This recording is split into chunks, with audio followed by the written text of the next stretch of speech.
Hello friends, welcome to just creative. ഇന്നത്തെ recipe easy ആയിട്ടുള്ള ഒരു ഇടിയപ്പമാണ്. ഇതിനകത്ത് നമ്മൾ മാവ് ഒരുപാട് കുഴയ്ക്കേണ്ട ആവശ്യമൊന്നുമില്ല. മാവ് കലക്കി ഒഴിച്ചിട്ടാണ് ഇത് പ്രിപ്പയർ ചെയ്യുന്നത്. പെട്ടെന്ന് തന്നെ ഉണ്ടാക്കാനും പറ്റും. രാവിലത്തെ ബ്രേക്ക്ഫാസ്റ്റിനൊക്കെ 10-15 മിനിറ്റ് കൊണ്ട് നമുക്കിത് ഉണ്ടാക്കിയെടുക്കാൻ പറ്റും. ഇതിൻ്റെ പ്രത്യേകത ഭയങ്കര സോഫ്റ്റ് ആയിരിക്കും, ഒരിക്കലും ഫ്ലോപ്പ് ആവത്തില്ല. ആർക്ക് വേണമെങ്കിൽ ഈസി ആയിട്ട് ഉണ്ടാക്കാൻ പറ്റുന്ന ഒരു റെസിപ്പിയും കൂടിയാണ്. അപ്പോൾ നമ്മൾക്ക് നോക്കാം ഇതെങ്ങനെയാണ് ഉണ്ടാക്കുന്നത് എന്നുള്ളത്. അതിനായിട്ട് ആദ്യമേ ഒരു പാൻ എടുത്തിട്ടുണ്ട്. ഗ്യാസ് ഓൺ ചെയ്തിട്ടില്ല. ഓൺ ചെയ്യാതെ തന്നെ അതിനകത്തോട്ട് 1 കപ്പ് അരിപ്പൊടിയാണ് ഇട്ട് കൊടുക്കുന്നത്. നമ്മൾ അപ്പത്തിനും പത്തിരിക്കൊക്കെ യൂസ് ചെയ്യുന്ന നൈസായിട്ടുള്ള പൊടി വേണം ഇട്ട് കൊടുക്കാനായിട്ട്. ഈ സമയത്തൊന്നും ഗ്യാസ് ഓൺ ചെയ്യത്തില്ല.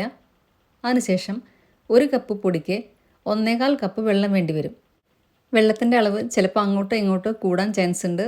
നമ്മളെടുക്കുന്ന പൊടിയെ ഡിപ്പെൻഡ് ചെയ്തിരിക്കും വെള്ളം ചേർക്കുന്നത്. ചൂടുവെള്ളമൊന്നുമല്ല ഒഴിച്ചു കൊടുത്തിട്ടുള്ളത്, സാധാരണ പച്ചവെള്ളമാണ് ഒഴിച്ചു കൊടുത്തത്. എനിക്കിവിടെ 1 കപ്പ് പൊടിക്ക് 1.25 കപ്പ് വെള്ളമാണ് വേണ്ടി വന്നിട്ടുള്ളത്. വെള്ളം കുറച്ച് കുറച്ചായിട്ട് വേണം ഒഴിച്ചു കൊടുക്കാനായിട്ട്. എന്നിട്ടിത് കട്ടയില്ലാതെ കലക്കിയെടുക്കണം. ഇപ്പം ഞാനിതിവിടെ കട്ടയില്ലാതെ കലക്കിയെടുത്തിട്ടുണ്ട്. ഇനി അതിനകത്തോട്ട് 1 ടേബിൾ സ്പൂൺ വെളിച്ചെണ്ണയും കുറച്ച് ഉപ്പും കൂടിയാണ് ഇട്ട് കൊടുക്കുന്നത്. എല്ലാം കൂടെ നല്ലപോലെ ഒന്നും കൂടെ ഇളക്കി കൊടുക്കുക. അതിനുശേഷം നമ്മൾക്കിനി ഗ്യാസ് ഓൺ ചെയ്യാം. ഇനി ഇത് കൈവിടാതെ അങ്ങ് ഇളക്കിക്കൊണ്ടിരിക്കണം. ഇതിലത്തെ വെള്ളമെല്ലാം വറ്റി നമ്മൾ വാട്ടിയെടുക്കുന്ന പോലെ നല്ല കട്ടിയായിട്ട് അങ്ങ് വരും. ആ രൂപത്തിലാവുന്ന വരെ ഇത് ഇളക്കിക്കൊണ്ടിരിക്കുക. കൈവിടാതെ തന്നെ ഇളക്കിക്കൊണ്ടിരിക്കണം, അല്ലെങ്കിൽ ചിലപ്പോൾ അടുക്കി പിടിക്കാൻ ചാൻസ് ഉണ്ട്. അതുപോലെ തന്നെ നോൺ സ്റ്റിക്കിൻ്റെ പാത്രമാണെങ്കിൽ അടുക്കി പിടിക്കത്തില്ല, നമ്മൾക്ക് ഈസി ആയിട്ട് ഉണ്ടാക്കിയെടുക്കാനും പറ്റും. ഇപ്പോൾ ഇതിനകത്തെ വെള്ളമെല്ലാം ഓൾമോസ്റ്റ് വറ്റിയിട്ടുണ്ട്, നല്ലപോലെ കുഴഞ്ഞു വന്നിട്ടുണ്ട് ഇത്. ഇനി നമ്മൾക്ക് ഗ്യാസ് ഓഫ് ചെയ്യാം. ഒരുപാട് ഹാർഡാക്കേണ്ട ആവശ്യമില്ല. ഈ സമയത്ത് ഞാൻ ഗ്യാസ് ഓഫ് ചെയ്തിട്ടുണ്ട്. ഇനി ഇത് ചൂടോടെ തന്നെ വേറൊരു പാത്രത്തിലോട്ടൊന്ന് മാറ്റി വയ്ക്കുക. എന്നിട്ട് കുറച്ച് നേരം ഒന്ന് അടച്ചു വയ്ക്കാം. നമ്മൾ ഓൾറെഡി ഇത് കുഴച്ചെടുത്തതാണ്, അതുകൊണ്ട് ഇനി കുഴയ്ക്കേണ്ട ആവശ്യമില്ല. എന്നാലും എല്ലാ ഭാഗത്തേക്കും വെള്ളമൊക്കെ ആയിട്ടുണ്ടോ സോഫ്റ്റ് ആയിട്ടുണ്ടോ എന്നറിയാനായിട്ട് ചെറുതായിട്ടൊന്ന് 1 മിനിറ്റ് ഒന്ന് കുഴച്ച് കൊടുക്കുന്നുണ്ട്. കുഴയ്ക്കുന്നതിന് മുന്നേ ആയിട്ട് കയ്യിൽ ചെറുതായിട്ടൊന്ന് വെളിച്ചെണ്ണ തേച്ച് കൊടുക്കുക. ഇപ്പം ചെറിയൊരു ചൂടുണ്ട്, ചെറിയൊരു ചൂടിലാണ് ഇത് കുഴച്ച് കൊടുക്കുന്നത്. മാവ് നല്ല സോഫ്റ്റായിട്ടാണ് ഇരിക്കുന്നത്. ഇത് നമ്മൾ കലക്കി ഒഴിച്ച് ഉണ്ടാക്കിയ മാവാണ്, പറയത്തുപോലുമില്ല, അത്രയും സോഫ്റ്റായിട്ടാണ് ഇരിക്കുന്നത്. ഇനി നമ്മൾക്ക് ഇടിയപ്പം ഉണ്ടാക്കാനായിട്ട് സ്റ്റാർട്ട് ചെയ്യാം. അതിനായിട്ട് ഇടിയപ്പം മേക്കറിനകത്തോട്ട് കുറച്ച് എണ്ണയൊന്ന് തേച്ച് കൊടുത്തിട്ട് മാവ് ഇതുപോലെ ഫില്ലാക്കിയിട്ടുണ്ട്. ഇനി ഇഡ്ഡലി തട്ടിലാണ് ഞാൻ ഉണ്ടാക്കുന്നത്, അതിനകത്തും ചെറുതായിട്ട് എണ്ണ തേച്ച് കൊടുത്തിട്ടുണ്ട്. ഇനി 1 ലെയർ ഇടിയപ്പം ഒന്ന് വെച്ചതിന് ശേഷം അതിൻ്റെ നടുവിലായിട്ടാണ് ഞാൻ തേങ്ങ വെക്കുന്നത്.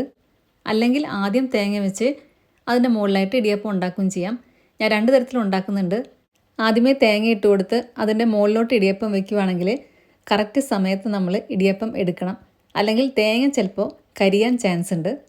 പിന്നെ നടുവിൽ തേങ്ങ ഇട്ട് കൊടുക്കുകയാണെങ്കിൽ അതിനകത്ത് കുറച്ച് ഷുഗറും കൂടി ഇട്ട് കൊടുക്കാം, അപ്പോൾ കുറച്ചും കൂടെ ടേസ്റ്റി ആയിരിക്കും.